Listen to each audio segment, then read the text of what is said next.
Big Charlo, he was just messing around with Caleb and was like they was talking, and he kept grabbing Caleb's beard. He grabbed Caleb's beard. Caleb like, hey man, stop doing that. Don't do that, dude. Like, nah, man, don't do that. He like, man, shut up. He ain't gonna do nothing. And he grabbed it again. Caleb like, oh, you think I'm playing? And he walked him down and went and smacked him. And then Charles was sitting there like He is the former WBC, USABC light heavyweight champion. Checkmate. The former USBA light heavyweight champion. Checkmate. Final And the round. former WBC Continental America's light heavyweight champion. Checkmate. Final He round. is your host, Cedric Agnew. Can I get the D out? Yeah. Nah, man. But definitely appreciate you for coming on the BTG 21 podcast, man. You know what I'm saying? Doing this once again, had some technical difficulties last time, but definitely appreciate you set some time aside, you know what I'm saying, to come and join us on this show, man. But oh yeah, for sure. we ain't gonna start without giving you your flowers, you know what I'm saying, for all you have done, you know what I'm saying, as a vet and also, you know what I'm saying, the boxing game, man. So definitely salute you on that, man. For real. Oh yeah, for sure, man. Appreciate y'all. Definitely. And the flowers, man, also for like, yo, what you over there doing, man, at B&B, man. I think that shit is super dope, man. Giving back to them kids and the tutoring and the barber, like, yo, much respect, man. Yeah, that's the main thing, man. You gotta like things. It don't mean much unless you can pass it down and give it to the next generation. Word. So I like to call you the Renaissance man because you do so much, man. You a pilot, barber, boxer, carpenter, like the list goes on. So yeah, when Steven stares at himself in the mirror, like who does he see? Like who are you? Me, man, I like to tell people like I'm a multifaceted person. They be like, man, you got a lot of talents, but the main talent I have is, being very analytical. I look at things and I see other people do stuff, and I feel like if another man can do it, so can I. I got the same characteristics as the next man. I got 2 hands, 2 eyes, you know what I mean? 2 legs. Word. So why can I do it? You got to figure out, what the process is. And once you realize a lot of the things that we do in the world, all revolves around the same thing. It's just different materials and different equipment to get things done. So, after I found out, like, man, like I can do whatever I want to do, man. Just do it. So anything I'm interested in, I'm gonna do it. Is that kind of why you challenge myself? Is that kind of why you say stay busy? Time is too precious to wait. That's one of your quotes I seen on your Instagram. Yeah, because I feel like I like to use my time productively. Yeah, it's good. It's good to rest, and have fun. But when you do things that you love doing, for a living, your life is fun. People be like, man, so what do you do for fun? I'm like, everything I do, like my life. Like I get up every day and I make my day. From that morning, every morning I wake up, I can make my day whatever I want it to be. Because I made it a thing when I was coming up, when I was younger, don't chase the dollar, Don't chase things just because it makes good money. Chase things that you would do. I always tell people do stuff that you would do even if it was for free. Oh, okay. Focus on that because you'll never work a day in your life. So I know you say you work with kids, right? Yeah. So after boxing, is that something you can see yourself falling all the way into once you're done, like competing? Yeah, man, I love working with kids and to be able to coach and give back, even when I'm still doing my career. I've always coached and and help the younger generation, even my peers. I help with my peers and stuff like that. People who's coming up, always giving jewels, and you know, and like I said, I like to pay attention to stuff and see how things operate. So I've always been a leader, a teacher. You Hmm. know, no matter what room I'm in, I can teach people stuff. No matter what age group I'm in, younger or older than me. Yeah, I just see myself. I'll always work with kids. If it's not my kids and it's a community kids. Hmm. And speaking of that, when you're done with the game, do you I don't know if you're gonna look at things like, you know what I'm saying, like uh from like a Bernard Hopkins stance, but do you have a specific age where you want to just, you know what I'm saying, hang it up, or you just gonna keep doing it until you can't do it no more? Exactly. Like I've learned in life too, man. Like anytime I've ever made like time limited goals and things I want to do by certain ages and how I want to do it, it never work out like that. Right. So I stopped focusing on, put timestamps on things and just do it. Like that's one thing about me is anything I do, like that I put my mind to, that I focus on, I do it till the wheels fall off, or I'm in it. Like I'm in it. Hmm. So like I said, like for boxing, I feel like when that time come and my body tell me like, nah, bro, you ain't got it no more, then that's when I'm gonna put it up. Hmm. I see you were in the military. Can you give us a little breakdown of what your like MOS was in the Yeah, army? I was a 25 Sierra, which is satellite communications. When I was going to the military, when I decided to go to the military, I was running the streets, hanging out with the wrong people, and it got to a point where I said, I got to get out of here.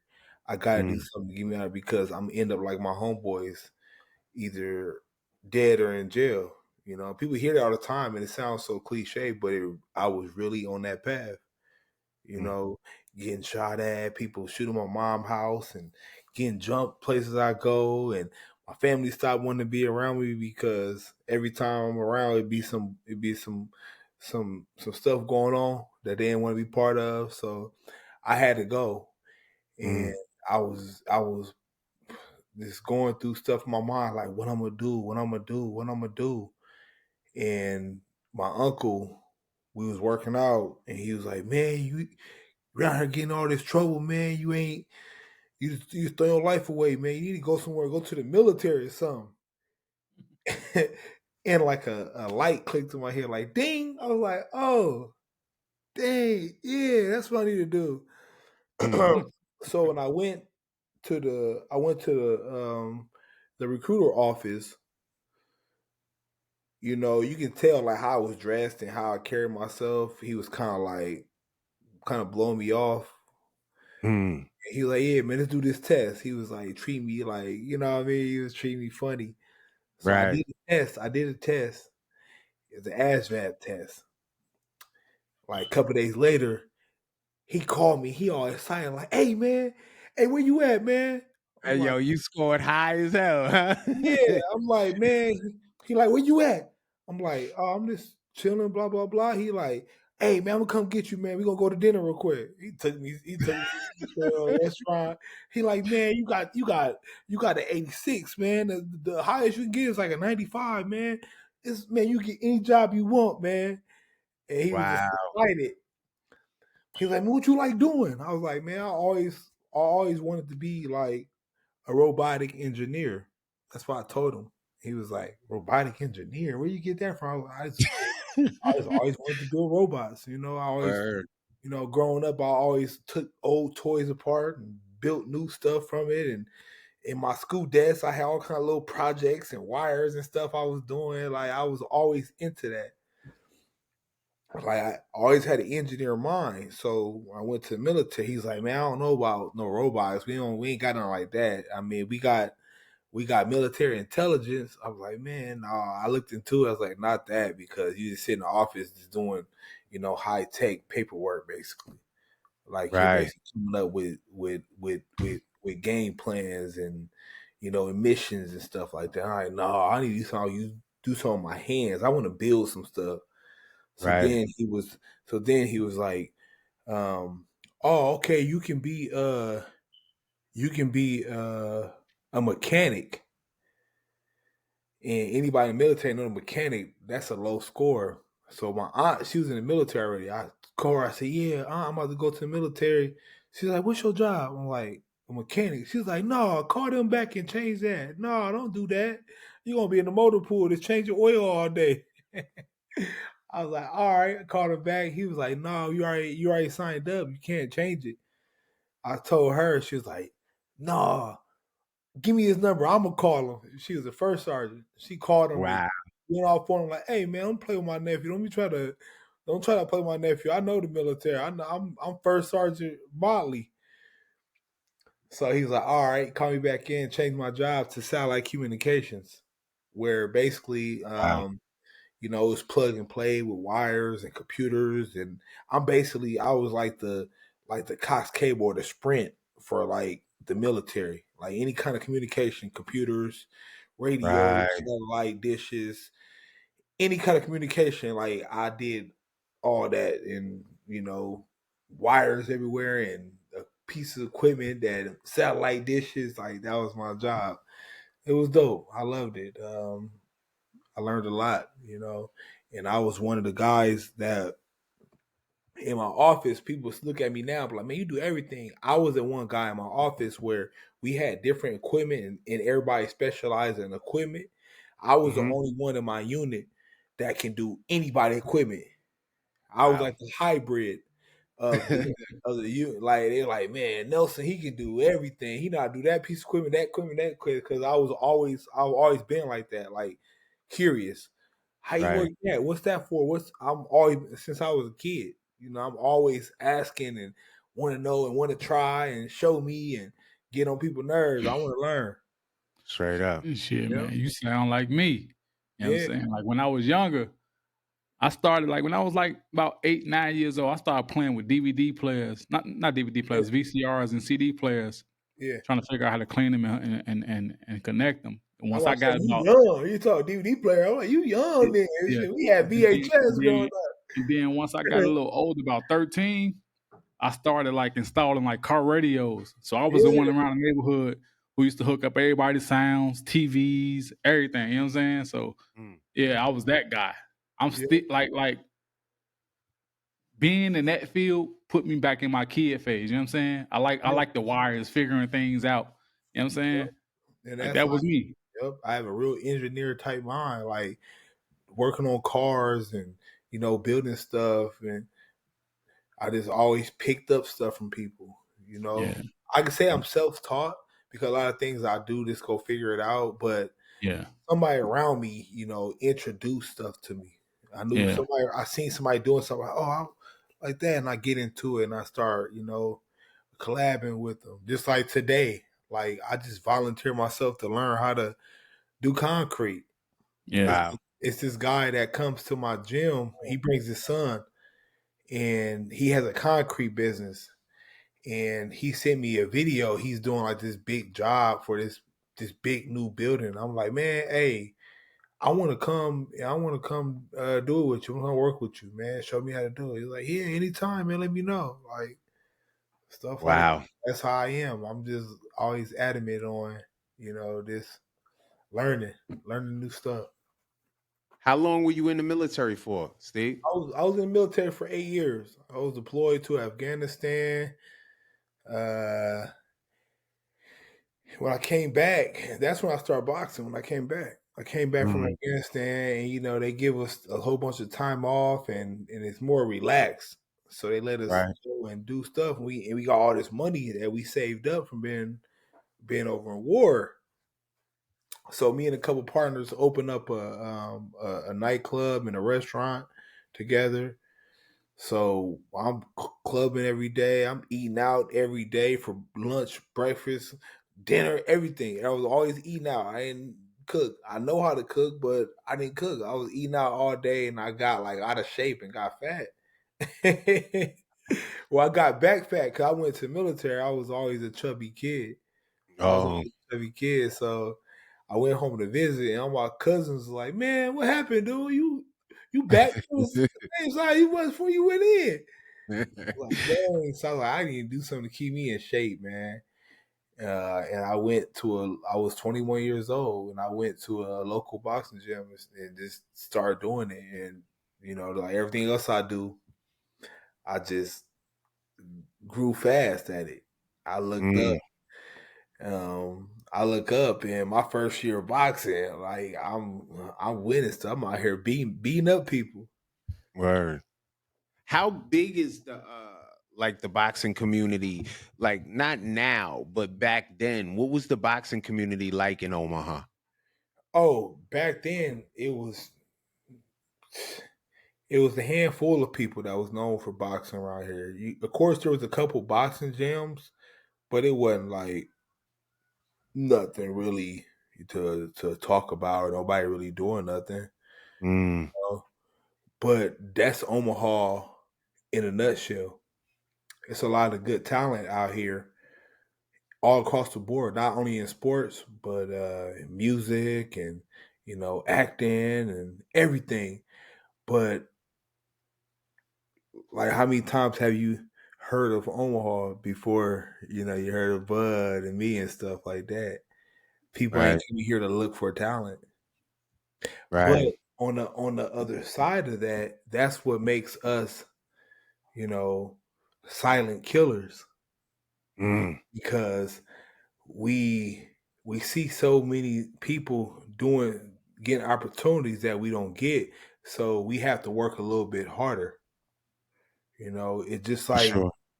like we like the conversation about oppressed Black Americans. Mm, If we compare ourselves to our counterparts, other races, and being successful, is lined up for them to just be okay at stuff and get there. For us, we got to be great at something to get there. right. You know, outside of sports, because sports, they look at us like, man, we can't compete, we can't please the Black people when it comes to sports. I mean, you talked about with us as black men and compared to uh you know y'all got one of the greatest to ever, from the civil rights era to ever live, come from there, Omaha, Nebraska, and Malcolm X, man. I mean, I'm telling you, when I say my father is a pretty dope with the pencil, man, and he had drawings of Malcolm all throughout our house, man. We Yeah. used to hear his speeches, so what's it like growing up in a city that birthed that great legend?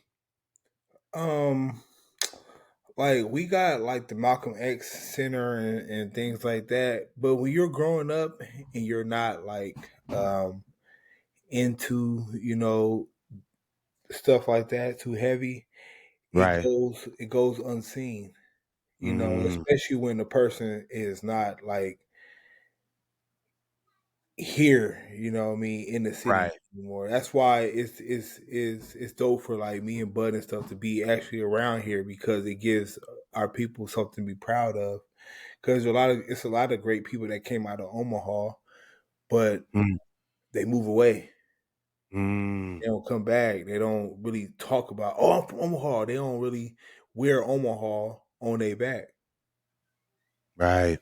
So you don't really hear about it and stuff like that. And being from Omaha, and you hear, oh, man, Malcolm X from here, but it's like, oh, he's from here, but like, I mean, he passed away and everything, but it's like, okay, it goes unseen. You don't really like think about it, but it's Mm, something to be proud of when we go other places and stuff like that. for sure. So does Omaha have a Golden Gloves? Yeah, we have because our city. um, is so big. Like all the cities around here and some of the states around here, they go through Omaha Golden Gloves. Like we go to nationals, it's the Omaha Golden Gloves team. It's not like Gotcha. Midwest or whatever like that. Gotcha. Yeah, for our region is the Omaha Golden Gloves. We got Omaha City, and then it still be Omaha when it's the regionals. Oh, okay. Cause we Cause have other cities around here. cause me, coming to Texas, I seen something different. I seen how they got their, I guess they got their state Golden Gloves, where like Yeah, Houston, and then they got their regional Golden Gloves, where I guess like they compete against Dallas, and then they go to the Nationals. But yeah. Chicago was different. That's how New York is too. New York Yeah, Golden Gloves. They was like, man, some of the people who don't even make it out of New York can win nationals and stuff because they don't make it yeah, past that one person. Like, dang, yeah. I Mm. can't Like imagine. Chicago is different. Chicago, I just fought in the state Golden Gloves, and then go to Nationals from there. We ain't got no regional Golden Gloves, just state, then Nationals from there. Yeah, I went through. I went when I won Golden Gloves in 2013. I went through. I was in the Army. I was on an Army boxing team, world class Gotcha. athlete program. So who And y'all compete against? you said what now? Y'all have, who y'all competing against? Like, is the Army level? Ours, Like, is that yeah. What a Army. We're an Army boxing team.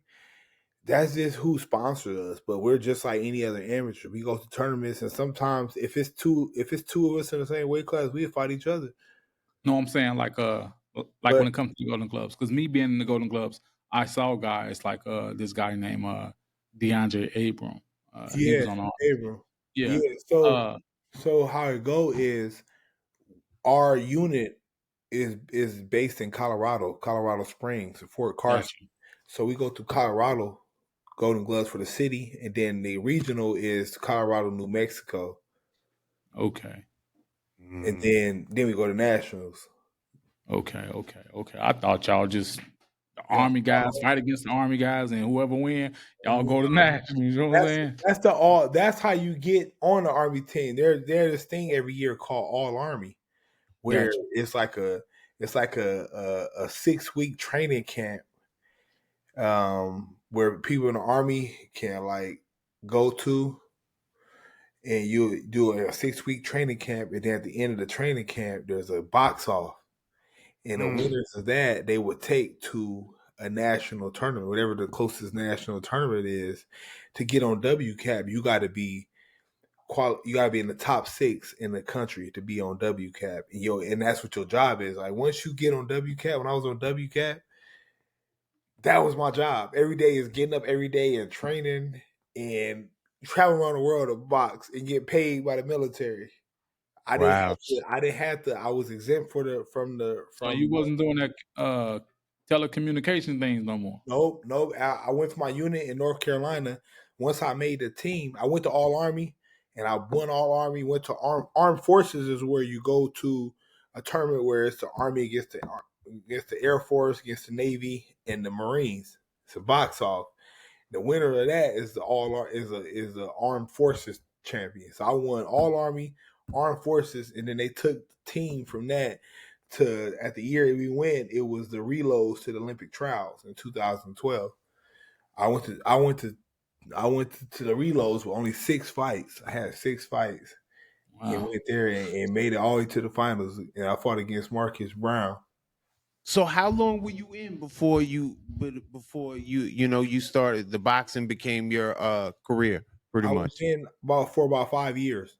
I was there Mm. for like 5 years.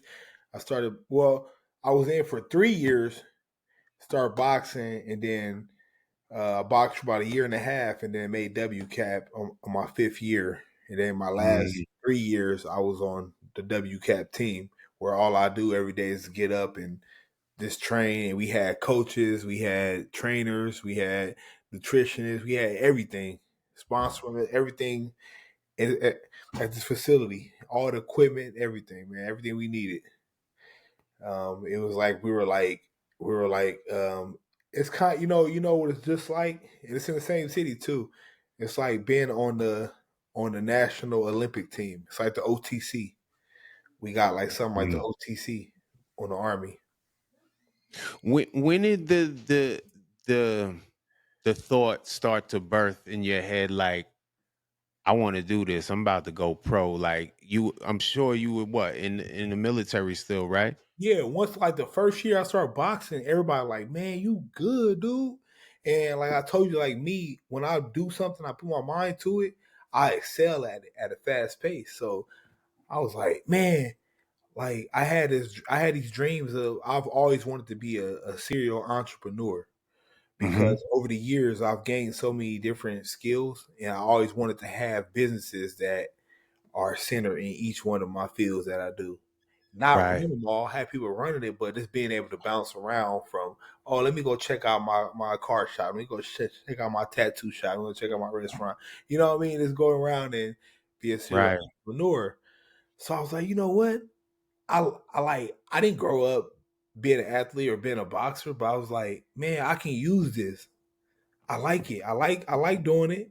It's a sport that, takes everything, all my skills and wraps it all in one. I was like, you know what? I can use this to fund what I really want to do and get the following, Mm, get the push, and get the financials down and everything to do what I really want to do. wow.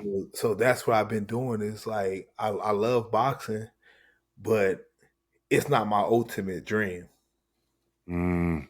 It's not like, It's oh, my childhood dream was to be a world champion and pound for pound champ. That never crossed my mind. mm. So, quick question: who were some of the guys you competed with in the amateurs? I know you say you fought Marcus. You know, you fought Marcus Brown. Did you fight any of the? I was in the amateurs. My main competition years 2012, 2016. Like, I went to the Olympics. I went to London as a training partner with Jamel Herring and Errol Spence and Marcus Brown and Rasheed Warren. Ramirez. Like all those guys was on the 2012 team, but then when they went pro, it opened up a new field of top athletes. So Gotcha. 2012, 2016, I was number one for all four of those years. I was the number one guy at 178 through all four of those years. I was like I would only go to national tournaments when we didn't have international competition. But I was always international, doing stuff international. Mm. So I got a lot of experience doing that, and yeah, and I was like, I'm doing good. I got to go pro. I got to go pro. Yeah. And you turned pro at what? Super middleweight or light heavyweight? Light heavyweight.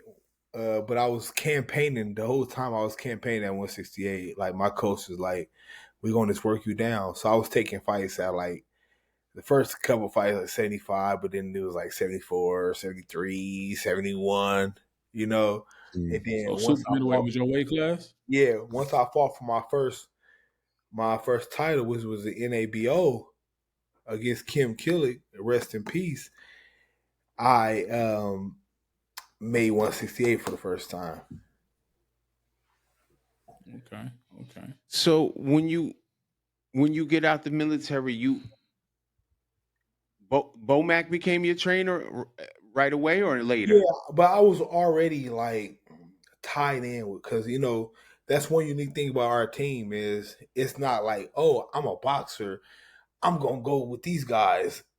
We was Mm. already we all from Omaha. We already affiliated. I Right. knew Bud since I was about 10, 11 years old. Wow. You know, and he was always known to be a boxer, but we hung out, we ran the streets together and everything. And I always Mm. knew who his trainers was. I wasn't really tied in with them like that. I just had a close relationship with Bud. But once I started boxing, that's when our relationship got locked in, like for real, with the whole team, with Bomac Mm. and Red and Saul and everything. So when I went pro, I was my coach that I was working with was the Army. He was an Army ex-coach Bashir Abdullah. He was also a three-time Olympic coach. I was working with him, and I was living in San Diego. Oh, that's where you were stationed at? That's where I was lit. I moved there after I got out the military. You know, I was dating another boxer, and we both moved to San Diego to Oh, okay. because Coach Bashir lived out there. So we like, let's go live out there and train with Coach Bashir. Went to train with Coach Bashir, but I was still going to training camps with Bomac and them, because how we started doing Colorado was when I was stationed in the military. They was like, "Hey man, how is it out there training and stuff?" I was like, "Man, it's lovely out here, man. High altitude, it's away from everything. You got hella work up here because you got the Olympic team and you got the Army team up here. Bud, come up here." So he started coming up there. He fell in love with it. So every fight, he was going to Colorado. So I was meeting him and going to camp with him and stuff while I was when I was on the Army team. He was coming to train in Colorado, and he was using the facility that we use on base Oh, uh, through me. But then once I went pro and moved to San Diego, I would always go to camp with him, and I would meet him for my pro fights and everything. And they would like come oh, and be a coach and coach Bashir. But once we really got locked in, I ended up moving back to Omaha, and coach, and then Bo McKinnon became my head coach. all right. Bet. So how long did that California stay last? I was there for about 3 years. I was there from 2015 and moved back home in 2018. And what prompted the move back? Um, a couple of things. It was my mom. She was getting real because I grew up. She was on. She had diabetes, and she Okay. ended up losing her leg. So she was getting real sick. And my mom always been strong. That's where I get my strength from. My mom always been a warrior. Mm, And anytime anything happened to her, she always be like, "Oh, son, don't worry about me. Focus on you. I'm good." But she called me January 2018 and was like, "Son, I'm tired." She said, "I'm tired." wow. I was like, What you mean?" She's like, I, "I'm tired. I don't want to be here no more." I'm like, I've been fighting and fighting, and I put in my DNR, do not resuscitate. I was like, "What?" I never heard her talk like that. So I was like, you know what? I'm about to move back home. I moved back home, and I spent from March. I moved back home. She called me January. I moved back home. Luckily, my lease was over that March. As soon as my lease ended, I packed everything up and moved back to Omaha. I spent from March all the way to December. You know, she was staying in a nursing home. I was going to see her, visit her, and I used to always battle with her back and forth about her diet and, you know, smoking. She was a heavy smoker and all that stuff. But once she told me that, I was like, man, I'm gonna let her enjoy her life Right. as long as I got her. So, you know, I visit her and, you know, took her food and stuff she wanted, and, you know, you know, funded her little weed smoke. And then she ended up passing away December of that year, you know. But Condolences. yeah, thank you. But it was like how I am now. Like I wasn't like super like broken down. Like what am I gonna do? Because I prepared myself for all that time. Mm, All that time that I had with her and I spent with her, I asked her every question I could think of, no matter how uncomfortable it was. Um, I spent time with her. I was asking her about my dad. 'Cause I never met my dad growing up, and I was asking questions about how they dated, were they just messing around? Like, mom, what happened? Like, what was it? You know, I asked her questions that I just always thought of, but never, you know, had a chance to ask her. So when she passed, I didn't feel like there was a void, unfilled. It was nothing that mm, I was missing besides her. right. I was like, you know what? I can't be selfish and hold on to her forever. You know, that's life. It's a life cycle of life. You're supposed to bury your parents. Your parents not supposed to bury you. Mm, Bury your parents, and then you have kids, and they bury you, and the cycle keep going. right. As a man, I'm like, you know what? My mom in a better place. she's not fighting no more, and it's time for me to step up. And then I stepped up, and I got two younger sisters. I got two older siblings, but I really became like the man that I was destined to be, and grow up. And I'm in this world like there ain't no mama, there ain't no daddy, there ain't no. I'm the guy, and Right. I can fall back on. I never met my grandparents passed away before when I was a baby. Mm. I got great uncles and great aunts and stuff like that and cousins, but as far as like elderly parents and grandparents, I don't have. I seen the Andre Ward interview with Jay Prince, and he was talking about how he didn't grow up with his father, but he ended up like going to go find his father and seek him out. Have you ever thought of like that? Just because he said just being able to see where you come from and meet Yeah, the person. that's one regret that I do have. So my dad, for the past 20 years, 25 years, he was locked up in California. But when I Mm, was younger, he would reach out to me and send me letters and stuff like that. But you a young kid and and your dad ain't here, you kind of be like, you know what, like forget him, man. He ain't here for me. You be kind of mhm, mad, and I was envious towards that fact. So I would ignore the letters and throw the letters away. And then when I got older, I always said, you know what, I'm gonna go, cause I knew my dad's side of the family. I knew all my cousins over my dad's side. I met them. I met my older brother on my dad's side. I got an older sister I just met on my dad's side a couple years ago. But I was always saying, man, I'm gonna go visit my dad, but it was never high on the priority list. I kept blowing it off, and then a year ago, my family called me. It was like, man, your dad is real sick, and he about to pass away. And within a couple of days, he passed away. He died, and I was like, dang! Like I kept on blowing off, going to visit him and hearing his side of the story. This, what I mean, right. to know. And that's one thing I just never got to do. Damn. Never got to do. But I found peace with it. I talked to family members, and it was like, they explained to me about stuff, and I just found peace with it. And this is my story, this is my life, and I'm happy with it. There you go. There's things about it that I wish I could do different, but who don't feel that way about stuff in their life? Hmm. All right, let's take it to boxing. When we gonna see you in the ring, Steve? So cold. Um, Man, I'm looking at fighting on Bud Undercard in September. Okay.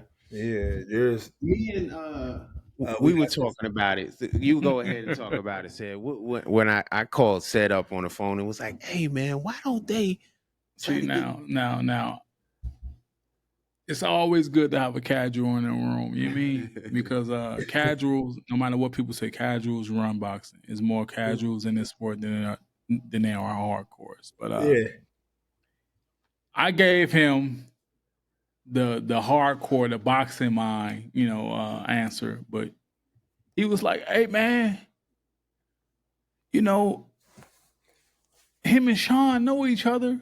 Why don't they fight?" I said, man, it is not. It's let me tell you why I go said ahead, that real quick. go ahead. So cold. So look, I'm like, because Hold. And for those who don't know, Sean McCallum, go ahead. in my head, I'm thinking like, shit, Turkey giving away all this money. So if they fight on the undercard, why don't they try to get that bag? I mean, yeah, they're gonna have to fight each other, but like shit, get that bag together, That's what I was thinking, but I don't know how the business works. So I don't know, bro. yeah. I mean, it's a possibility. It's not anything. I know Sean, and we sparring partners and stuff like that. So it'd be an interesting fight. But I will explore, like, that's one of the things where you explore other options first Right. before fighting people that you know. But if it Yeah, came down to me, like, man, let's get this money, dude. Like, I'm saying. because you be because fighting I gave hardcore. it. I gave it to him like this here. I said, look, man, Steve, you can quote me on this, but Steve haven't fought since the Pacheco fight, right? Yeah. Sean just had a bounce back fight where he didn't get the rounds that he wanted to get in. So pretty sure Sean won another in what we would call in boxing a tune-up fight. Yeah. You don't want to put Steve like I don't know if you got a manager or whatnot, but from a manager standpoint, because I'm gonna play, you know what I'm saying, the fanager, I'm a fan / manager. Yeah. From a manager standpoint, I wouldn't want to put my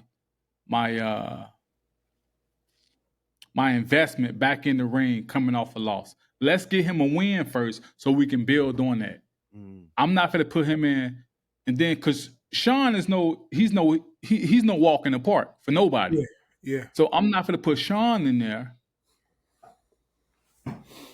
with Steve, somebody who's another tough guy. They both are going to.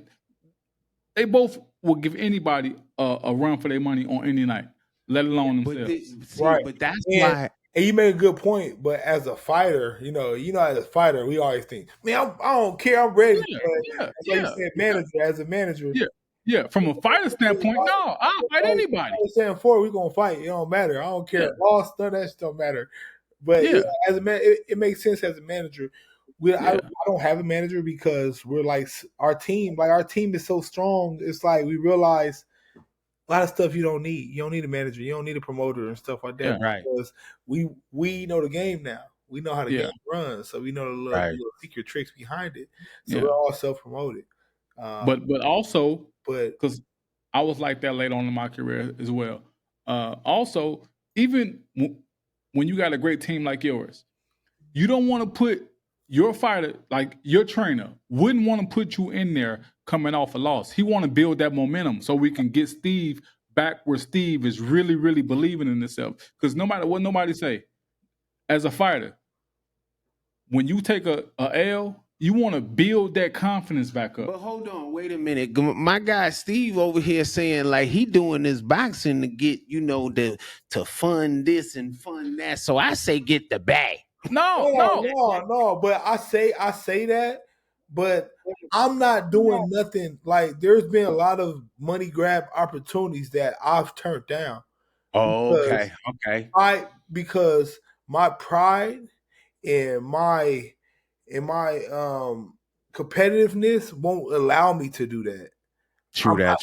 Stuff just for the bag. Like and not only in boxing, there's a lot of money grab opportunities that was just against my morals that I had outside of boxing. I've passed so many things up because I want to live my life how I want to live it comfortably.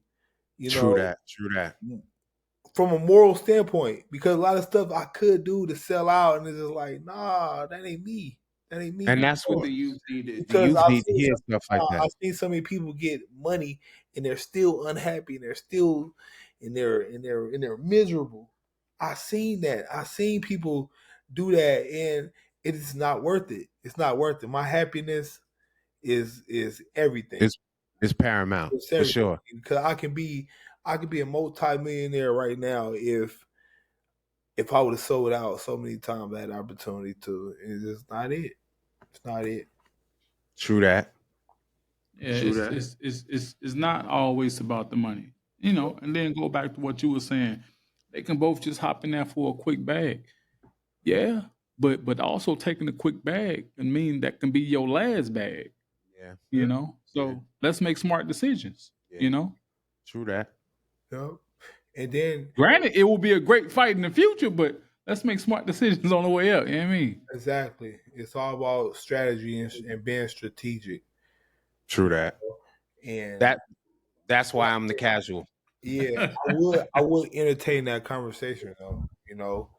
I would entertain a conversation because how I look at boxing, which I hate a lot of fighters do it. A lot of fighters, they gotta hate a person to fight them. They gotta act like they're beefing with somebody to fight them. They're like, it's a sport, dude. Like, I'm not that guy. Like, that's how Bud is too. We like, dude. Like, if I didn't like you, there won't be no fight. Because if I don't like you, I'm gonna smack the shit out you. Or when I see you, it ain't gonna be no fight. I'm gonna On get the site. bag up if I really don't like you. Like when people here, we from Omaha and they don't understand how it is here, but it's like, man, like we from the trenches for real. It is like I don't play beef. I can't play that because I know how I am. I know where I come from and the things I've been in. And it's like if I really don't like you, like I want to fight you when I see you. Word. Yeah. And speaking of that Omaha thing, I was just talking with B about it just before we got on with you. Hey, what you heard about what happened with I think they said a shooting just went on out there or something like that, didn't it? Like with involving the police or something like that? Oh yeah, this kid. So what happened was, Like which he just graduated or something? yeah, he's only 19. He just graduated this year, but he was, if I'm not mistaken, don't quote me on this, but from my understanding, he was hanging out with some friends in a car and which is it's crazy. Some undercover cops pulled up on him. They didn't they didn't have any police lights on them. They came in regular clothes. They were undercover. You know, they were a gang unit or something like that. So it was unmarked car, no police Mm, lights, didn't announce who they were, and the kid like, man, who is this running up on us? And pulled out his right. gun, and the cops killed him. Oh, hell no. Yeah, so it's crazy because like, how you gonna pull up? But this like a year ago, the same thing happened with they had like a no knock warrant. Like I you heard get a about that no too. knock Yeah. warrant, and you don't expect like that somebody gonna grab whatever weapon they got like to protect themselves. Yeah. Wow. Like we don't know who you are, and Right. it's an open carry state now. I mean, you can carry now. It's not illegal to I mean carry concealed now. You can carry Mm, concealed now without a license. Yeah. And y'all Goes doing back to no what you were knock speaking. warrants, and y'all pulling up with unmarked vehicles. It's crazy. Could like honestly, they did the same thing to me a while ago. They kicked in my door, and I'm like, dude, why ain't y'all just knock on the door? Why y'all kick my door in? They're like, because we heard you got weapons in here.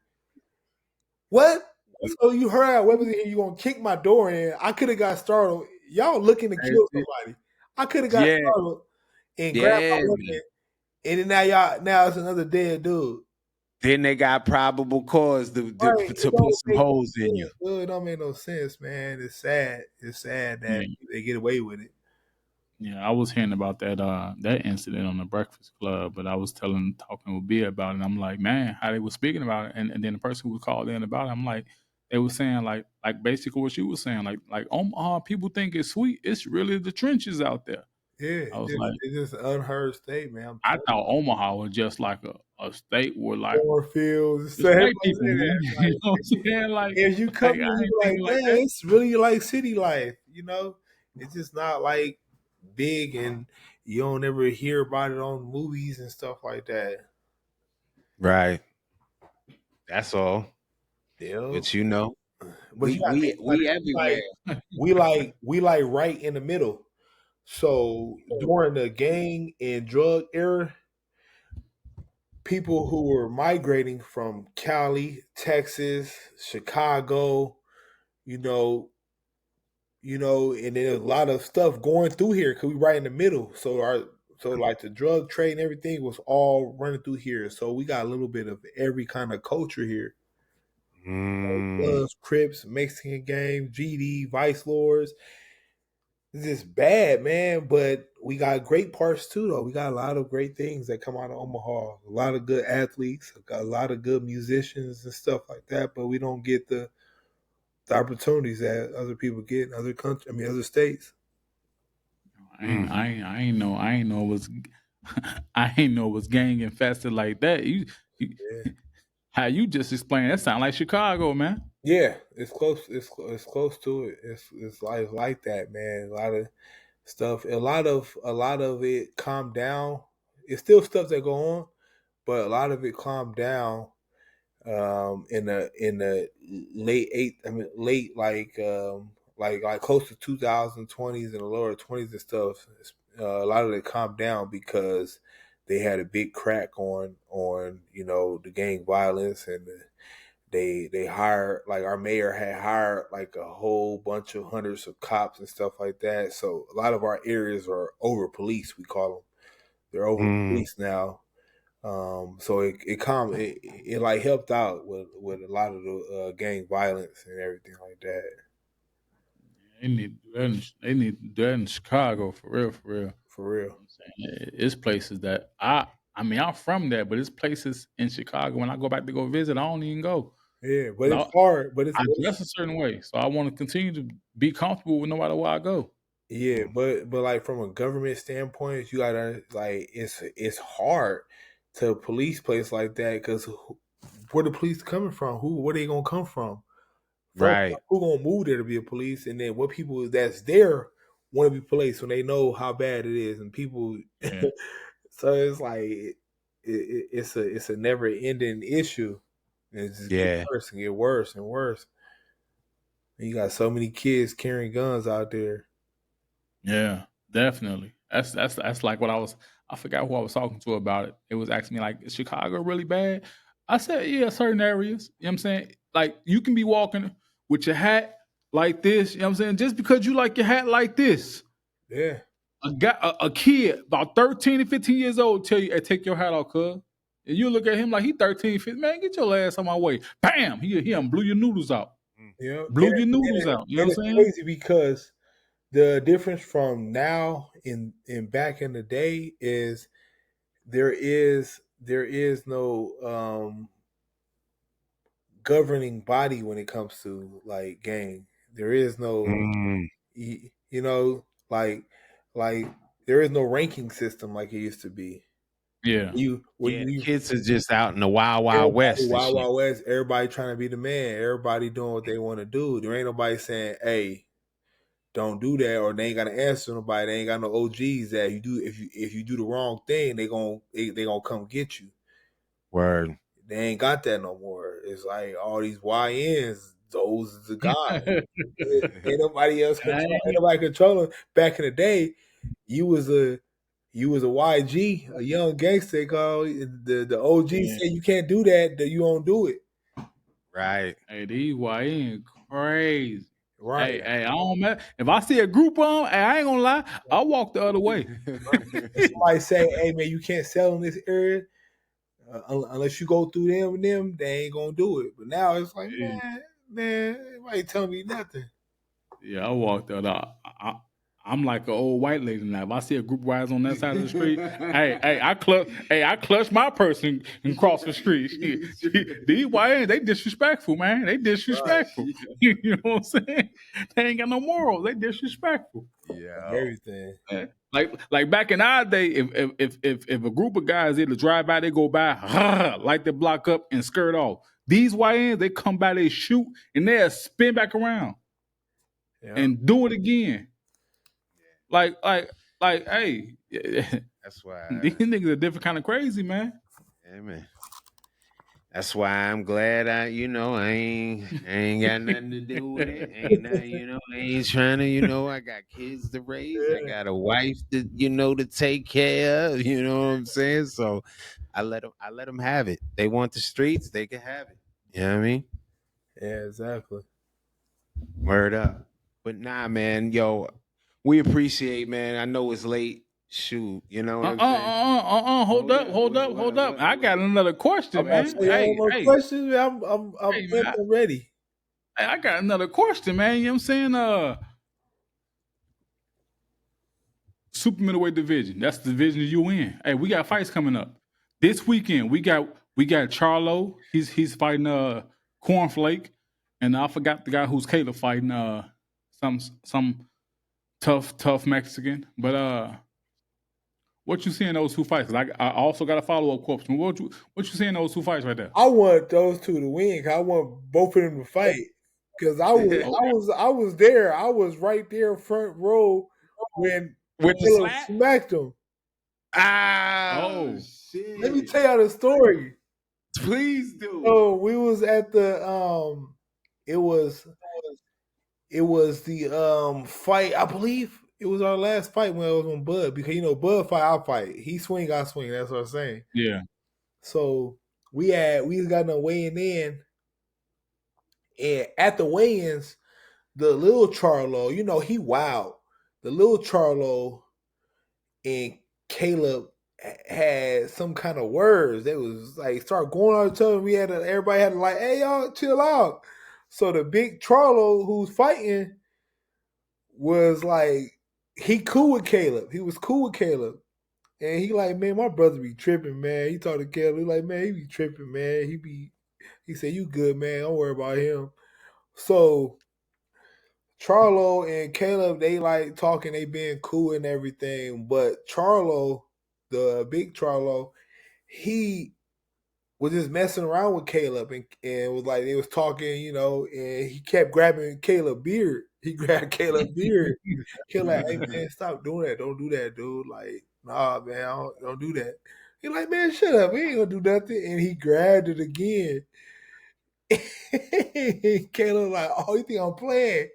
And he walked him down and went and smacked him. And then Charles was sitting there like, Dodge, what the like, he really smacked me, dude. Yeah, that look, yeah. Then when he realized what happened, and everybody came up and started like, hey, what's going on? Then he started getting like, oh, hell no, I'm going to fuck this. I'm going to fuck him up. He started going big commotion. But what was weird, though, is commotion fell out the back of the arena because it was like these big gates. It fell out the back of the arena. They escorted Caleb to his van. Cause all of us had vans. Vans. They took us over there from the hotel. Charlo trying to get to him, but then I look up. Both Charlos, I guess their girls don't like each other. They over here fighting. Both Charlo's girlfriends or baby like mamas, they're fighting. throwing blows. Yeah, fighting. Like, and then it's just a big commotion. Everybody trying to break that up. They trying to break up Caleb. It was like, oh, let's get out of here. This is getting wild. Yeah. This is getting wild. Wow. It's crazy. But yeah, so I would love to see that fight because that fight gonna be great, but I want to see the promotion for it too, though. Yeah, the lead up. Because Caleb gonna put some .com shit out on one of the Charlos, how he be doing, man. Yeah, but Caleb, man, like he a solid dude, man. I've been knowing Caleb. We was in London together. We was in London and went to Olympics. We both were training partners. And he was my roomie. And he was cool as hell, man. Like he like Tommy off of Power. Off the interviews that I've seen from him, he does seem like a solid stand-up dude. You know what I'm saying? Dude, like he real, like he from Memphis, not Memphis. He from somewhere in Tennessee, I think, right? Somewhere in Nashville, I think. Nashville, something like that. But he really cool, really cool dude. The hair on his shoulders. Man. I like him, man. That's my dude. Yeah. So people like, man, won't you fight Caleb? I'm like, man, I never call that fight. But like, if it made sense, if it was like you said about Sean, like if it made sense, it was for like a title eliminator. Yeah, we can make it happen. But I'm not gonna be like, man, I want to fight Caleb. Like, nah. What about Charlo, man? You take that? Hell yeah, I called him out before too.